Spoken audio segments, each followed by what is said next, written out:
දැන් තමයි බයෝ තේරෙන්නේ. බේසමකට බැහැලා නාපුවාම තියෙන ප්‍රශ්නේ බේසමෙන් වතුර අරගෙන නාද්දී කාර්යක්ෂම මොකක්ද? අපි බුද්ධිමත් යාළුවෝ එවිලා යටින් අත දාන එක වෙන මේකක්. ඒ අපේ යාළුවන්ගේ තියෙන බුද්ධිමත්කම. සංසරණ පද්ධතිය අහගන්න ළමයි සංසරණ පද්ධති වර්ග දෙකක් තියෙනවා. ඇයි සංසරණ පද්ධතියක් ඕන?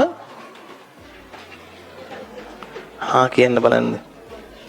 ඇයි සංසරණ පද්ධතියක් ඕන? අපි බලමු අපේ ළමයින්ගේ පරිකල්පන හැකියාව. මොනව කරන්නද? ද්‍රව්‍ය පරිවහනය. මොනවද ද්‍රව්‍ය? ශ්වසන වායුයි පෝෂකයි. ඇයි ඒව ඕන? මට විවේකයක් ගත්ත හැකි වගේ. ඇයි ඒව ඕන? සෛලවලට. ඇයි සෛලවලට ඒව ඕන? පේනවද? ඉන්න මේ උත්තරවල තීව්‍රතාව අඩු වෙන්න හේතුවක් තියෙනවා. ඇයි? අපි ඒව වෙන වෙනම ඉගෙන ගත්තට අමුණල නැහැ. අමුණගෙන නැහැ. වෛද්‍යවරයෙක් කියලා කියන්නේ සියල්ල එක නෙට් එකකට වගේ අමුණලා ඉන්න කෙනෙක්. එයා වෙන පද්ධතිය නෙමෙයි ලෙඩ බලන්නේ. මේ ලෙඩෙක් ඇවිල්ලා ලෙඩේ කියන්නේ ඇඟේ තියෙන ලෙඩේ. ඇඟ හැදෙන්නේ පද්ධති වෙන වෙනම ඉන්න පද්ධති ඔක්කොම ක්‍රියාකාරීත්වය එකතු වෙන්නේ. එතකොට එක පද්ධතියකට සම්බන්ධ අවයවයක ලෙඩේට තව පද්ධති කීපයක් බලපානවා වෙන්න පුළුවන්. තේරුණාද? දැන් වකුගඩු වල ප්‍රශ්නේ අක්මාව හින්දා එනවා වෙන්න පුළුවන්. හෘදයෙන් පොම්ප කරන රුධිරයේ පීඩනය වැඩි හින්දා වෙනවා වෙන්න පුළුවන්. ජීර්ණ ක්‍රියාවලිය වල ප්‍රශ්නයක් නිසා සමහරට ජීර්ණ පද්ධතියෙන් එන ජීර්ණ ඵල අවසානයේ එළියට එන දේවල් වල ප්‍රශ්නයක් නිසා වෙන්න පුළුවන්. කුඩ හේතු තියෙනවා. කො බලන්න දැන් අමුණමු. ඇයි ඔක්සිජනුයි පෝෂකයි සෛල වලට ඕන? බලන්න කියමු. ඇයි ඔක්සිජනුයි පෝෂකයි ඕන? සෛලයක් කියන්නේ අජීවීකද සජීවීකද? සජීවීයට ශක්තිය ඕනද නැද්ද? ශක්තිය හොයාගන්න කරන ක්‍රියාවලිය මොකද්ද? ශ්වසනය නෙමෙයි. සෛලීය ශ්වසනය.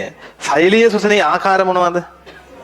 ස්වායුකව කරනවා, නිර්වායුකව කරනවා. අපේ සෛල වැඩි හරියක් කරන්නේ කොහොමද මොනවද? ස්වායුකව ශ්වසනය කරන්න ඕන වායුව මොකද්ද? ඒකට තමයි රුධිරයෙන් මොනවා ගේන්නේද? ඔක්සිජන් ගේන්නේ. ස්වායු ශ්වසනයේදී ඔක්සිජන් පාවිච්චි කරන්නේ මොනවා බිනින්නද? මොනවා බිනින්නද? උපස්තර බිනින්න. ඒ උපස්තර මොනවද වල ඉගෙන ගන්න උපස්තර? කාබෝහයිඩ්‍රේට් වෙන්න පුළුවන්, ප්‍රෝටීන වෙන්න පුළුවන්, ලිපිඩ වෙන්න පුළුවන්, තව න්‍යෂ්ටික අම්ල වෙන්න පුළුවන්. ඔය කීවේ වද උපස්තර නැත්තම් ඕ වගේ කුඩා මේකකද උපස්තර? එහෙනම් ඒ කුඩා මේකක ලිස්ට් එකක් මට කියන්න. ග්ලූකෝස් එහෙම නැත්තම් මොනොසැකරයිඩ් ඊළඟට, ඇමයිනෝ අම්ල ඊළඟට, මේද අම්ල ඊළඟට, ග්ලිසරෝල් ඊළඟට, නියුක්ලියෝටයිඩ්. දැන් රුධිරයෙන් ගේන නැත්තේ මොනවද? ඔය කියපු ලිස්ට් එක. රුධිරයෙන් ගේන නැත්තේ ඔය කියපු ලිස්ට් එක. රුධිරේ ප්‍රෝටීන කාබෝහයිඩ්‍රේට් එනවද? කියන්නේ මං කියන්නේ පොලිසැකරයිඩ් එහෙම එන්නේ නැහනේ. ඇයි එන්නේ නැහැ කියලා කියනවල? පොලිසැකරයිඩ් කියන එක ආහාර මාර්ගයට අපි දැම්මට පස්සේ ආහාර මාර්ගය කෙලින්ම පොලිසැකරයිඩ් රුධිරයට ඇදලා දානවද නැත්නම් පොලිසැකරයිඩ් කඩලා ජීර්ණ ඵල දානවද? අමුණගෙන නැහැ කිව්වේකනේ. ඒකයි මම ඔය හේතුවතු කියන්නේ. ඊළඟට දැන් ඔන්න ඒව ටික සෛලවලට ගෙනත් දෙන්න ඕන. එහෙනම් ඇඟක සෛලවලට රුධිරයෙන් කරන යුතුයකම් දෙකයි ප්‍රධාන වශයෙන්. මොනවද දෙන එකද? ඔක්සිජන් දෙනවා, පෝෂක දෙනවා. කොහොම හරි දෙන්නයි ඕන. සමහර අයගේ ඇඟවල් වල රුධිරයේ පොකුණක් වගේ තියෙනවා.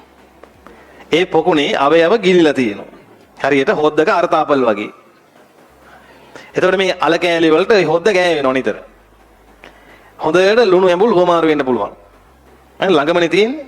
ඒ වගේ මේ අවයව රුධිරයේ ගිලිලා තිබ්බාම ඒ රුධිරයෙන් තියෙන පෝෂක ද්‍රව්‍ය අවයව වලට එනවා. අවයව වලින් තියෙන මොන හරි දෙයක් තියෙනවා නම් රුධිරයට වැටෙනවා. අවයව වලින් මොනවද රුධිරයට දෙන්නේ? අපද්‍රව්‍ය. සරලව කිව්වොත් මොනවද අපද්‍රව්‍ය වර්ග දෙකකට බෙදන්න? පෝෂක හින්දා එන අපද්‍රව්‍ය වලට කියන්නේ පරිවෘත්තීය අපද්‍රව්‍ය. ඔක්සිජන් පාවිච්චි කරලා එළියට එන වායුව මොකද්ද? Carbon dioxide. ප්‍රධාන වශයෙන් රුධිරයට කාබන් ඩයොක්සයිඩ් එකතු වෙනවා. දැන් මේ රුධිරයට ඕක කරන්න පුළුවන් මෙහෙම පොකුණක් විදිහට ඉඳලා ඒ පොකුණේ මේ අවයව ගිල්ලවල. තව ක්‍රමයක් තමයි ඊට වඩා සාර්ථක ක්‍රමයක් තියෙනවා. දැන් මෙහෙම අවයව ගිල්ලපුවාම ඔයාලම හිතන්න. ඔයාලා මට කියන්න බේසමකට බැහැලා නාපුවාම තියෙන ප්‍රශ්නේ බේසමෙන් වතුර අරගෙන නාද්දී කාර්යක්ෂම මොකක්ද? ඇත්තට බලන්න එහෙම ආමුව අපි දැන් බයෝ පැත්තකින් තියමුකෝ. බේසමකට බැහැලා නාන එකේද හොඳ? බේසමෙන් වතුර අරගෙන නාන එකේද හොඳ? ඒක තේරෙනවා. ඇයි බං නාන්න ඕන මොකಾದ? පිරිසිදු එකේද අපිරිසිදු එකේද? දැන් අපිරිසිදු එකක් ගුණා වගේ බේසමට බැස්සහම බේසමේ තියෙන වතුර මොනව වෙනවද? එතකොට අපිරිසිදු වතුර එකක් නෑව කියලා උ මොනව වේද? අපිරිසිදු වීම තමයි. තේරුණාද? ඔය දෙයම තමයි වෙන්නේ අවයව රුධිරයේ ගිල්ලපුවාම.